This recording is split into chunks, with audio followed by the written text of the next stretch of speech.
au Saint-Esprit, maintenant et toujours. Dans les siècles et siècles, Amen. Alléluia.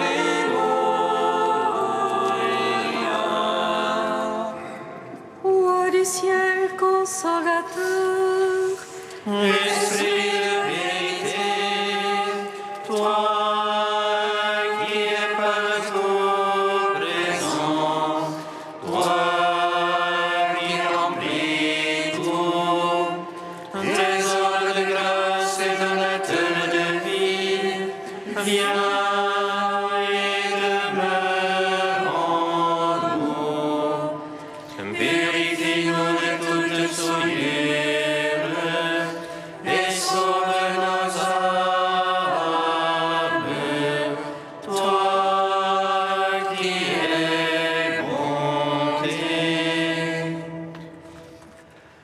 Roi du ciel consolateur, Esprit de vérité, toi qui es partout présent, toi qui remplis tout, trésor de grâce et donateur de vie, viens et demeure en nous. Purifie-nous de toute souillure et sauve nos âmes. Toi qui es bonté.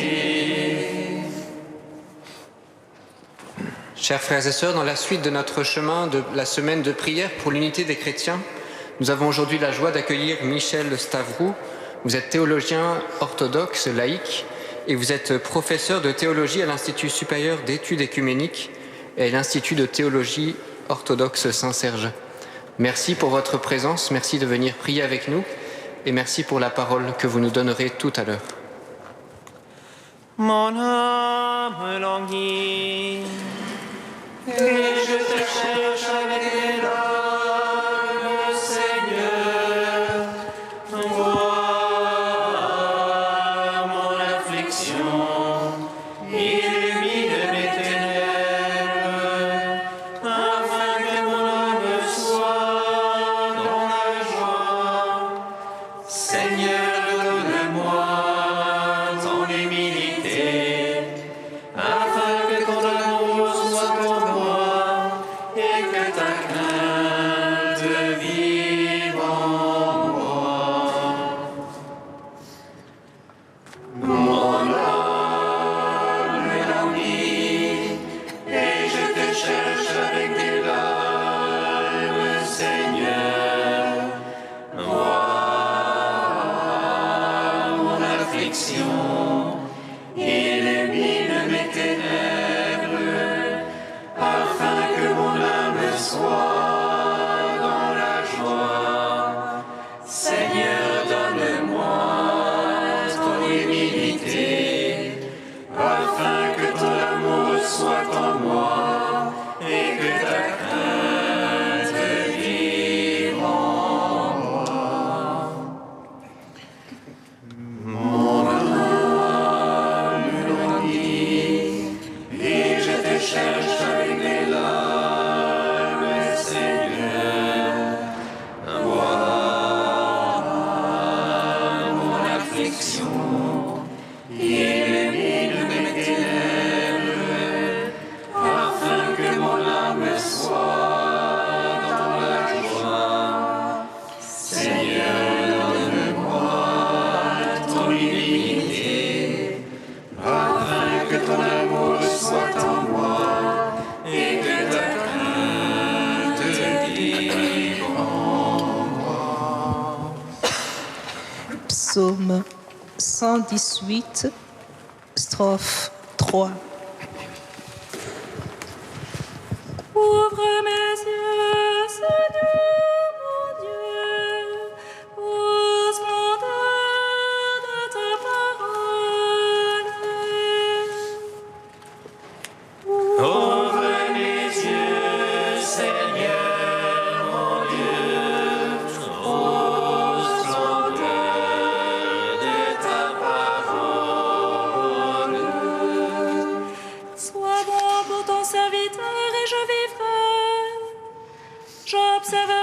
ta parole.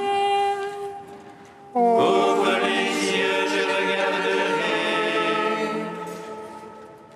Au merveille de ta voix.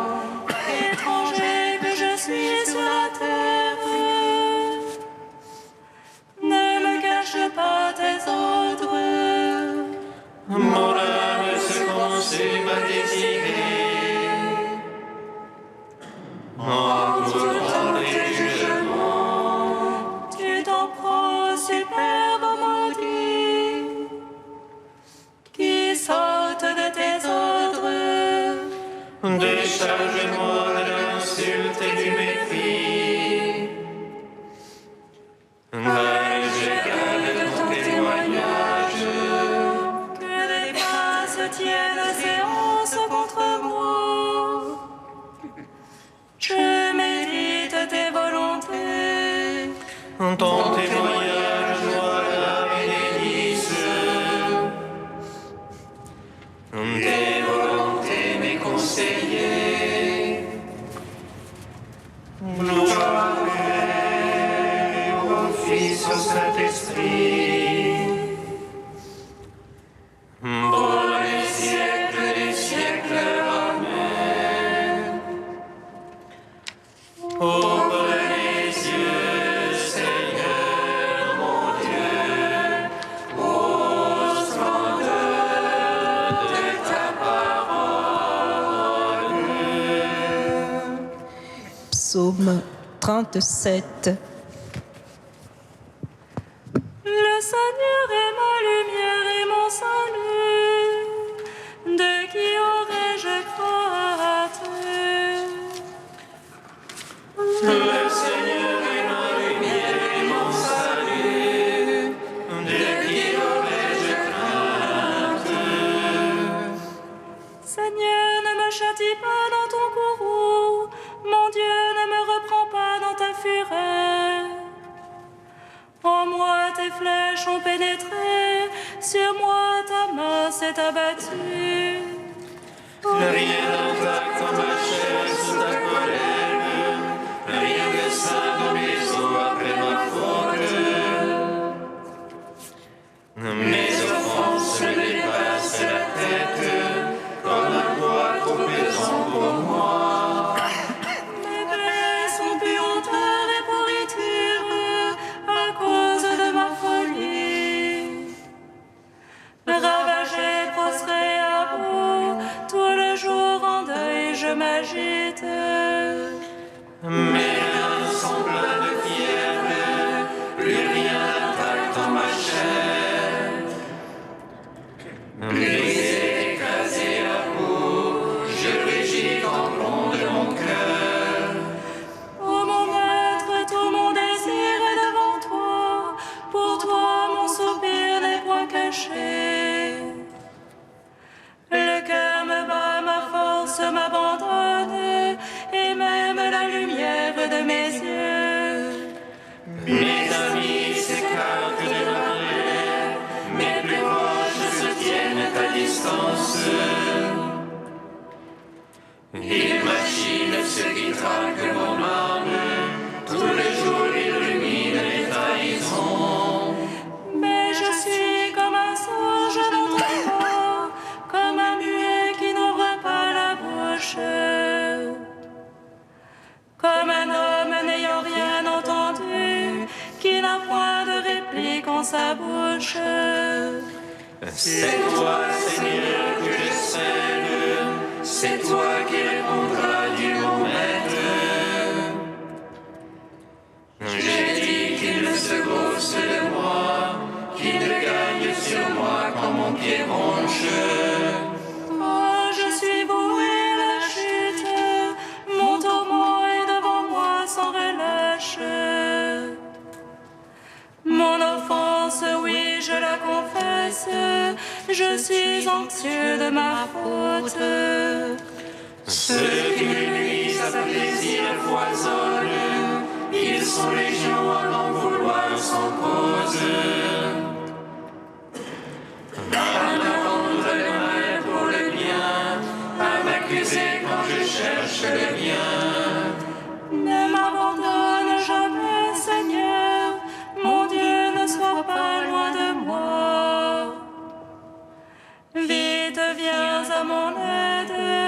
Dieu mon maître et mon sauveur. Rends gloire au Père Tout-Puissant, à son Fils Jésus-Christ le Seigneur, à l'Esprit qui habite en nos cœurs, pour les siècles des siècles. Amen. Le Seigneur est ma lumière et mon salut, de qui aurais-je crainte? Psaume 81. Dieu se tient au conseil divin. Au milieu des dieux, il juge. Jusqu'à quand jugerez-vous faussement? Soutiendrez-vous les prestiges des impies? Jugez-vous le faible et l'orphelin. Au malheureux, à l'indigent, rendez justice. Libérez le faible et le pauvre de la main des impies, délivrez-les. Sans savoir, sans comprendre, ils vont dans l'ombre. Toute l'assise de la terre s'ébranle. J'avais dit pour les dieux, des fils du Très-Haut, vous tous. Mais non, comme l'homme, vous mourrez. Comme un seul au prince, vous tomberez. Lève-toi, Dieu, juge la terre, car tu domines sur toutes les nations. Gloire au Père, au Fils, au Saint-Esprit, pour les siècles des siècles. Amen. Le Seigneur est ma lumière et mon salut, de qui aurais-je crainte? Deuxième chant du serviteur, page 290. Écoutez-moi, île lointaine, soyez attentifs, tous les peuples de la terre. J'étais encore dans le sein maternel quand le Seigneur m'a appelé. Il a fait de ma bouche une épée acérée, il m'a protégé dans l'ombre de sa main. Il a fait de moi sa flèche préférée, il m'a serré dans son carquois. Il m'a dit, tu es mon serviteur, en toi je veux me glorifier.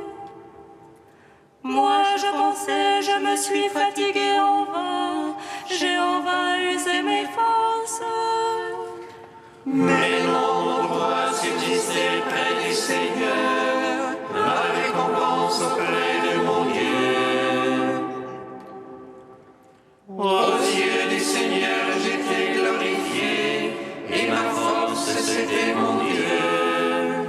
Il m'a dit, c'est trop peu que tu sois mon serviteur, pour relever Jacob et rassembler Israël.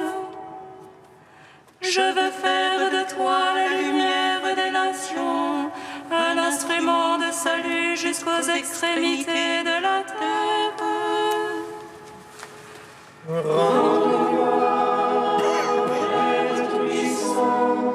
À son Fils Jésus-Christ le Seigneur, à l'Esprit qui habite en nos cœurs, pour les siècles des siècles. Amen.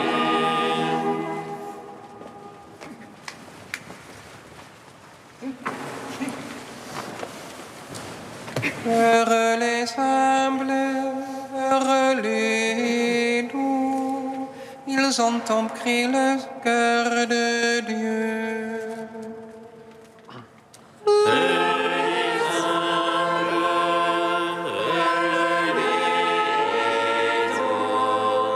Ils ont appris le cœur de amen, je vous le dis, si vous ne changez pas pour devenir comme les enfants, vous n'entrerez pas dans le royaume des cieux.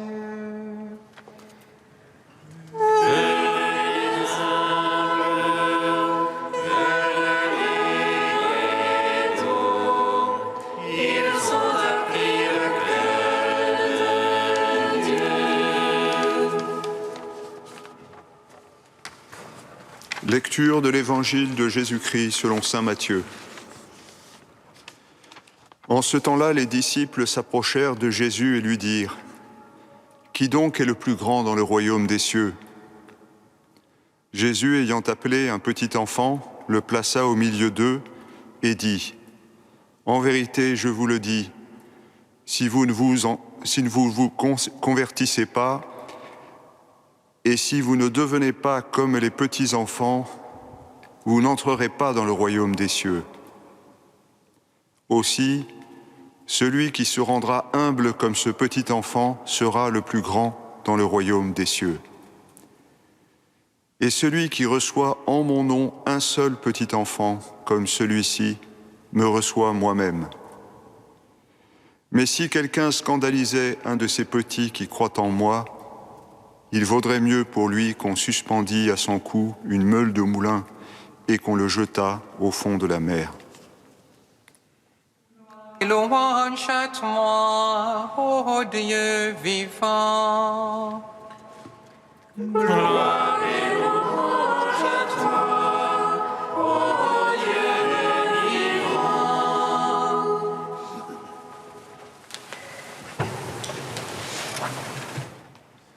Chers frères et sœurs, cet évangile est particulièrement déroutant et difficile à saisir. Jésus s'identifie aux enfants, c'est-à-dire aux plus humbles et démunis de la société humaine. « Celui qui accueille un petit enfant m'accueille », dit-il. Et il annonce avec sévérité les plus grandes peines à ceux qui scandaliseront, qui seront objets de chute, les tout-petits, mi-cris, en des termes qui rappellent la parabole du jugement dernier, Matthieu 25. Le Seigneur montre ainsi son affection pour tous ses disciples, qui sont les membres de son corps. Mais surtout, Jésus nous invite à prendre exemple sur les petits-enfants pour pouvoir entrer dans le royaume céleste. Appel d'autant plus inouï que dans l'Antiquité, l'enfant était vu comme un être incomplet, inachevé, puisqu'il ne possède pas encore la raison, c'est-à-dire l'apanage de l'homme, pour un philosophe comme Aristote. Si Jésus nous donne en exemple les petits-enfants, c'est pour leur humilité, leur confiance et leur joie. L'humilité. S'il est un sujet difficile sur lequel parler, c'est bien celui-là. Et pourtant, il est incontournable, car au cœur du message évangélique, c'est un thème écuménique qui n'a pas subi la rupture entre les églises. Tous sont logés à la même enseigne. Beaucoup de textes des pères du désert ou des pères de l'Église illustrent non la vertu d'humilité, mais plutôt un état d'humilité. Après le temps des maîtres du soupçon, Nietzsche et Freud, qui voyaient en l'humilité un mensonge des faibles ou encore une culpabilité masochiste, à l'ère de l'Internet, des réseaux sociaux et des Golden Boys, où l'on est prié de faire la roue, l'humilité n'est pas à l'honneur, comme elle ne l'était pas dans la philosophie antique, ni dans l'humanisme des Lumières. Celui-ci se satisfait plutôt d'une certaine modestie, qui est de bonne aloi, mais relève plutôt de la juste mesure. L'humilité chrétienne est tout autre chose. Elle ne se comprend que dans la foi en Jésus-Christ, en celui qui, étant le Très-Haut, a voulu, par un amour fou pour les hommes, manikos eros, comme le dit saint Nicolas Cabasilas, s'abaisser jusqu'à nous. La tradition théologique russe a bien perçu le lien mystérieux qui relie l'économie du salut à la vie divine elle-même dans le registre de la kénose, c'est-à-dire de cette humilité volontaire. Cette approche nous ouvre à une véritable compréhension de la compassion du Père et même de l'Esprit Saint dans l'événement du Golgotha. Tout amour inclut la dimension oblative. Si la croix est la figure de l'amour de Dieu, c'est parce qu'en Dieu, l'agneau est immolé depuis la fondation du monde. Cet amour sacrificiel est de toute éternité présent en Dieu. Puisque le vendredi est jour liturgique de la croix, rappelons cet hymne syriaque que cite saint Jean Chrysostome dans une célèbre homélie. Croix, volonté du Père, gloire du Fils unique, exultation de joie de l'Esprit. La croix du Christ, humiliation acceptée, signe même de l'humilité. Comment nos églises en témoignent-elles ? Comment en témoignons-nous nous-mêmes dans nos vies ? Dans son journal intime, le théologien orthodoxe Alexandre Schmemann a écrit « Il est atterrant de penser qu'en un sens, même l'Église vit véritablement de l'orgueil. Les droits des églises, les droits du siège écuménique, la dignité de l'Église russe et le déferlement d'une pseudo-spiritualité sans joie, complexe et imprégnée de peur, sans comprendre que la vérité se révèle et triomphe seulement là où ses paroles sont vivantes. Il s'est dépouillé lui-même en prenant la forme du serviteur. Là où il y a joie et simplicité libératrice, là où l'humilité resplendit de la beauté divine dans laquelle Dieu lui-même se manifeste à nous. » Fin de citation. Comment alors retrouver et cultiver l'humilité, la confiance et la joie ?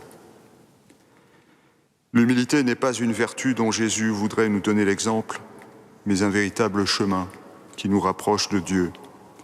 Une imitation du Christ, écrit saint Basile.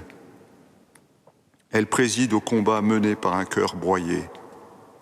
Dieu seul renforce celui qui entre dans cette douloureuse pédagogie divine. Elle est le seul moyen dont Dieu dispose pour pouvoir nous combler un jour. L'humilité fait du chrétien un vrai disciple de celui qui s'est présenté lui-même comme doux et humble de cœur. Suivons donc le conseil de saint Isaac le Syrien. Quand tu t'approches de Dieu par la prière, sois dans ta pensée comme une fourmi, comme les serpents de la terre, comme un enfant qui balbutie. Ne dis rien devant lui comme si tu savais, mais approche Dieu avec un cœur d'enfant, pour être rendu digne de sa providence paternelle. Car il a été dit, le Seigneur garde les enfants.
Seigneur Jésus, Fils du Dieu vivant, en pitié de nous pécheurs.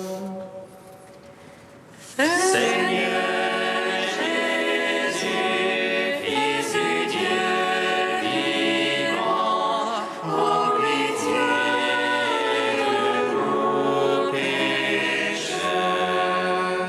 Seigneur, nous te prions pour l'unité visible des chrétiens, que ton esprit nous fasse œuvrer en ce sens.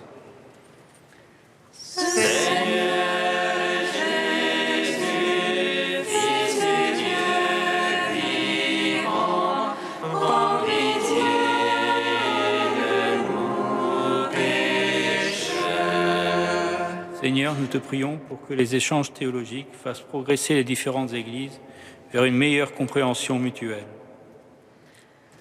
Seigneur Jésus, Fils du Dieu vivant, prends pitié de nos pécheurs.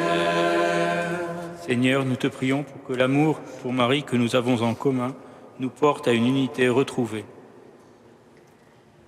Seigneur Jésus, Fils du Dieu vivant, prends pitié de nos pécheurs. Tu es sans Dieu, tu es sans vol, saint immortel, prends pitié de nous. Tu es saint Dieu, tu es saint fort, saint immortel, prends pitié de nous. Tu es saint Dieu, tu es saint fort, saint immortel, prends pitié de nous. Gloire au Père et au Fils et au Saint-Esprit, maintenant et toujours et dans les siècles des siècles. Amen. Saint immortel, prends pitié de nous.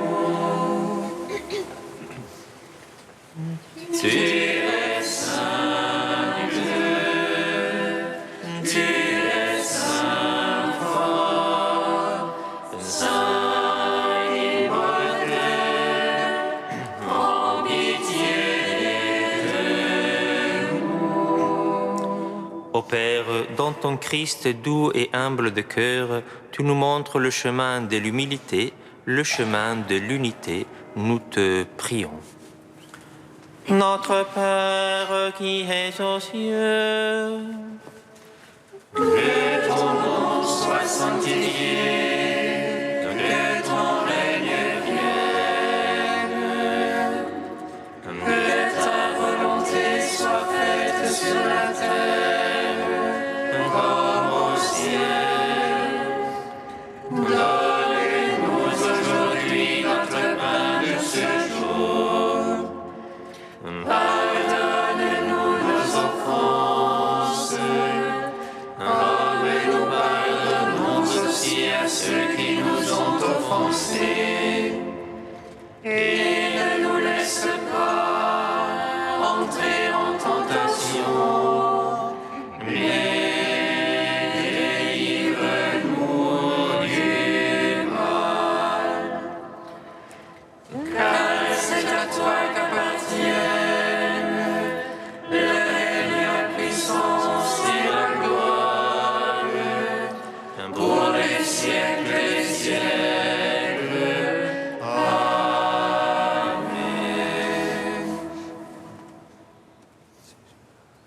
Dieu Tout-Puissant, dans notre recherche sincère de ta vérité, purifie-nous de nos opinions injustes envers les autres et fais grandir nos églises dans la communion.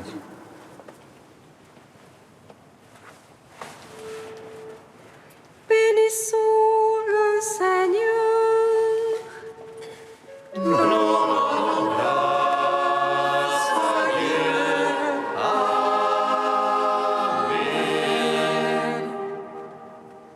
L'ange annonça à Marie qu'elle serait la mère du Sauveur.